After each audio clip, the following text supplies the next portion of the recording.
Of all the things packed in the one big beautiful bill, there's one glaring omission that's going to catch a lot of businesses off guard, and no one's really talking about it. We're talking about the part of the meals deduction, the ability for a business to write off snacks, coffee, catered lunches, and other food provided for employees on site. Under the Tax Cuts and Job Act, that on site deduction varied anywhere from 50 to 100% depending on the tax year. But now, starting January 1st, 2026, the on site meal deduction is gone entirely for most businesses.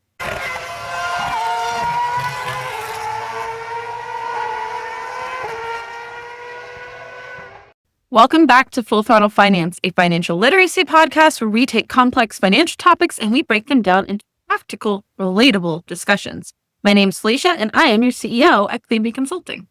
And I'm Allie, co-host and senior bookkeeper here. Whether you run a business or just want to understand your money better, we're here to help you build the clarity and confidence that you need. Last week on the podcast, we broke down some major updates on the OB3 that directly impacts employers and small business owners. We talked about how the R&D credit can apply far beyond tech and pharma, even to race teams. Plus, the permanent extension of the paid and family medical leave credit. We also covered the expansion of the FICA tip credit to industries like salons and spas, and big upgrades to employer childcare credit that could mean hundreds of thousands in savings. If you're an employer, these aren't just tax trivia, they're opportunities you don't want to leave on the table. This week, we're talking about something that wasn't hidden deep in the One Big Beautiful Bill. It's not there at all. And there's a major tax deduction that's been around for decades, used by thousands of companies, big and small, and it's set to disappear at the end of this year. And we're talking about the part of the meals deduction, specifically coffee and snacks and catered lunch, all the little things that keep your team running and morale boosted on site. And then this even includes remote teams too. So, yeah. And in 2026, unless you're operating a boat vessel for fishing, those costs won't be deductible anymore. So this has been a standard part of how companies take care of their people for quite a long time now, and it's about to vanish without a fight unless someone changes it before the end of the year. Yeah, as somebody who's spent years as both an employee and now as a business owner, I know firsthand just how much this deduction helps small businesses. It's not just about saving money on a tax return. It supports how businesses take care of their teams. So think about how many industries this touches, right? You've got your hospitals that have 24-hour staff cafeterias. You've got corporate offices with fully stocked break rooms. You've got manufacturers who cater lunches during long shifts. You've got tech companies that are known for like endless coffee and snack bars. In some industries, these rituals have become part of the operations and part of the company culture. You know, I used to work in hospitality. I worked in the hotel industry in Central Florida for probably over 5 years.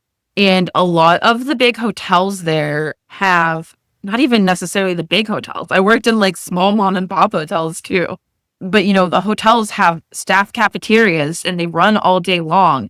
And you've got companies like Google and others that are famous for providing high quality meals to their employees as a major perk. People often seek those out for jobs partly because of those benefits. Like when I was working in hotels in Orlando, I didn't have a ton of money to just spend on food all of the time. I was working for low wage. I was commuting insane miles. And so between the money and the actual time aspect, cooking and home cooked meals like just wasn't something that at that point in my life I prioritized. And so I loved it when I would get scheduled shifts at certain hotels because I knew how good of quality the meals are going to be in the staff cafeteria. I knew that I'd be able to have access to a salad bar, or I knew that I'd be able to have access to a hot meal, have a variety of proteins. You know, I think for like hotels, it's super great because it was a really good way for them to mitigate like excess food and spoilage of food, right? It's like, what do we have in our fridge that's sitting there that we can move? That's what goes to our staff lunches. So there's a big waste reduction and waste control aspect to it as well, too. And I was just going to say, I'm thinking about all the TikToks that I've watched where you have this like big tech company that has a cafeteria that provides like breakfast and lunch. And I've seen people like specifically like they'll come fresh out of college and they're like, I want this job specifically. And they try and get it really hard because they want this cafeteria meal. They have this really nice job that it pairs really well with the meals. And as of January 1st, 2026, these meals might not be provided anymore. And it's going to be including like hotels, hospital cafeterias, corporate lunch programs. They're all losing the deductibility. And I think that it's whether these companies continue on with this pattern of doing this or not, it's going to kind of change work culture a little bit, I think. Right. I think it puts employers in a pretty difficult situation because the employer's either faced with footing the bill and not having any sort of taxable benefit that comes along with it, but keep the employee morale where it's at, or you take it away because it's no longer something that benefits you as a company and it will cost you money and it's not something that you've factored into necessarily your pricing, your forward-facing pricing to customers, right? So if an employer takes that away, you might disrupt the morale within your organization, right? Like I think back to like when you and I, Allie, like when we worked together years ago at a company in Colorado, right? That they had coffee and tea in the break room and we like regularly had on-site catered lunches and pizza parties and things like that, right? Like it was part of the environment, part of culture.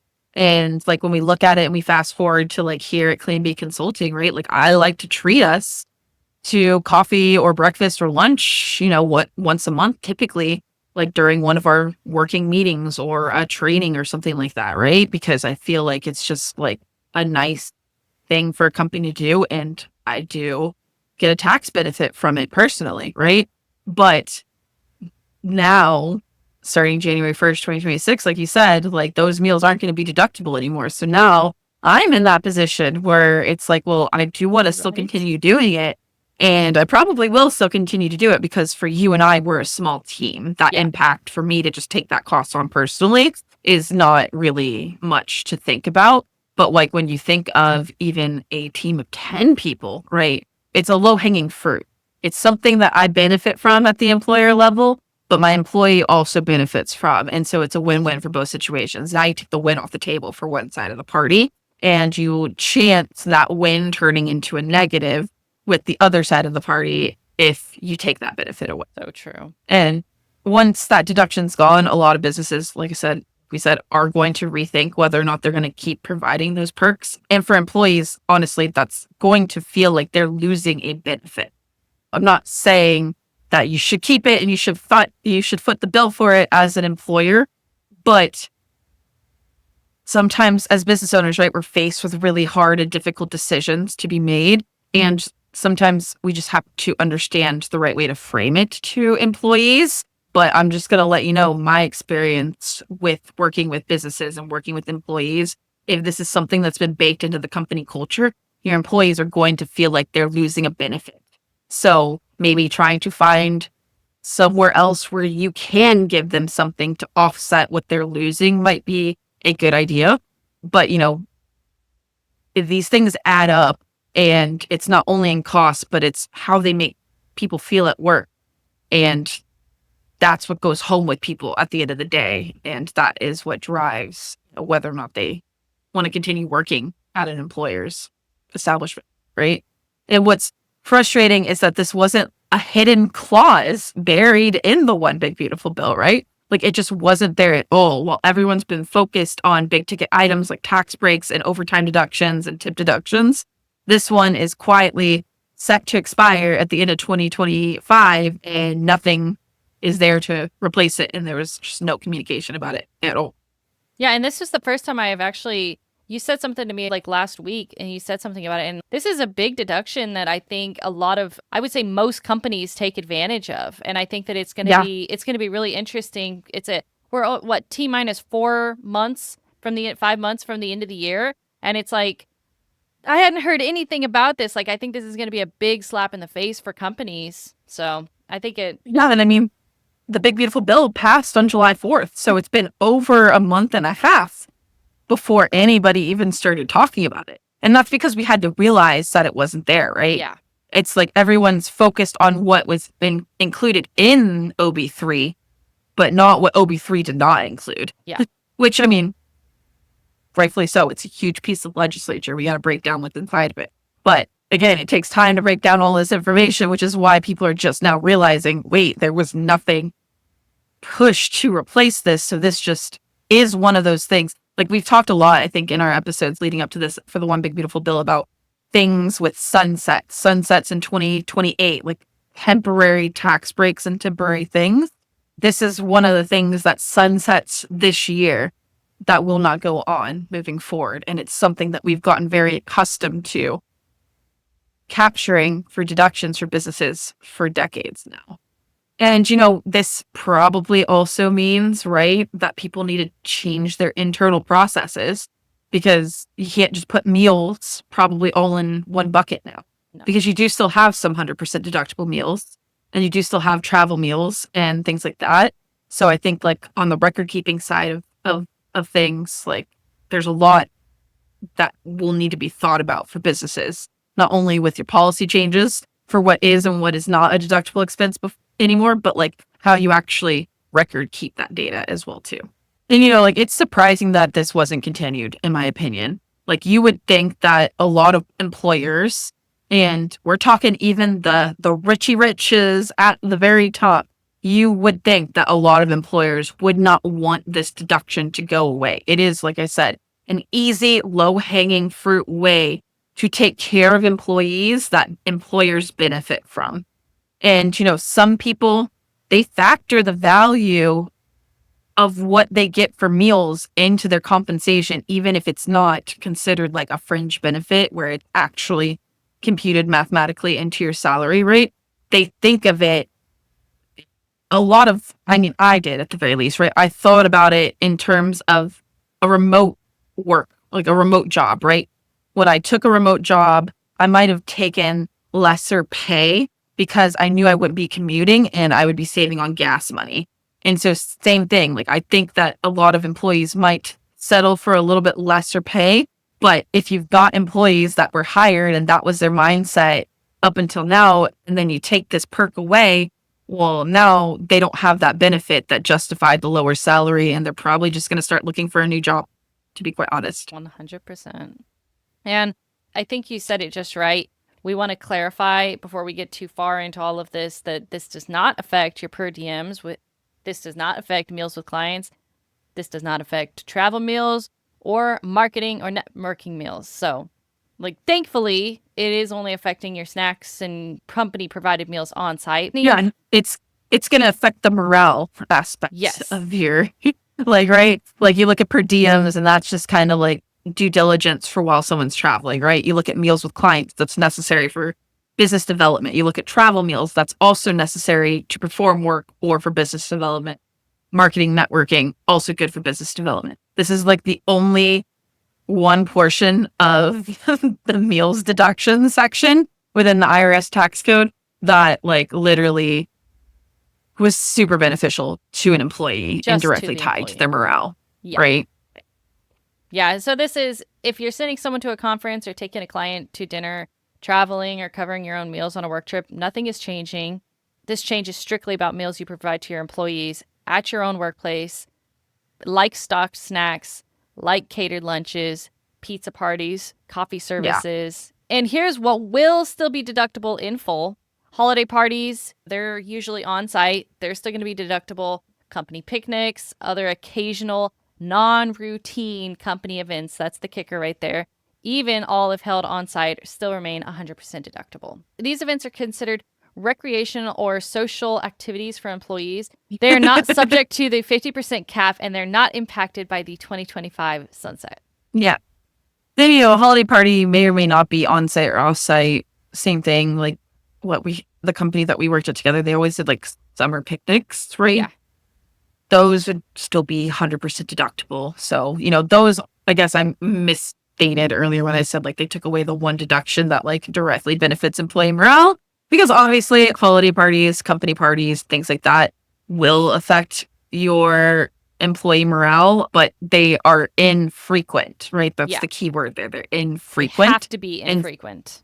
yeah, and so like you're taking away the frequent thing that everybody's employee morale was boosted by.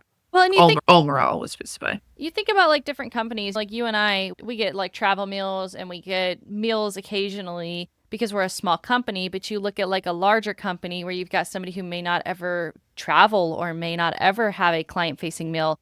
And they were the people that were getting the regular cafeteria or snacks or something. And now they're just nothing. So Yeah, they're gonna have a very different profit and loss statement next year, I would assume. I would agree. Right, because that was probably one of their tax strategies was like, this is how we benefit people. This is how we bring down our taxable income. It's a win-win for both sides. And now you can't take care of your people and you can't take that deduction. So Yeah. you're going to owe more in taxes because you can't reduce that tax liability. Or at the very least, you're going to have to learn how to offset it in different ways. Yeah. Right. So it's not like it's like you're definitely going to be paying more in taxes, but it's more of a challenge. And it was at the sacrifice of employee morale, in my opinion. Mm-hmm. And so industries that get to keep this deduction after 2025. So expanded by the OB3 bill, section 70305 clarifies that certain maritime and fishing industry meals are still permitted to take the 50% deduction, and that covers meals that are provided to crew on certain fishing boats, meals at certain fish processing facilities, and certain fishing industry workers in Alaska specifically.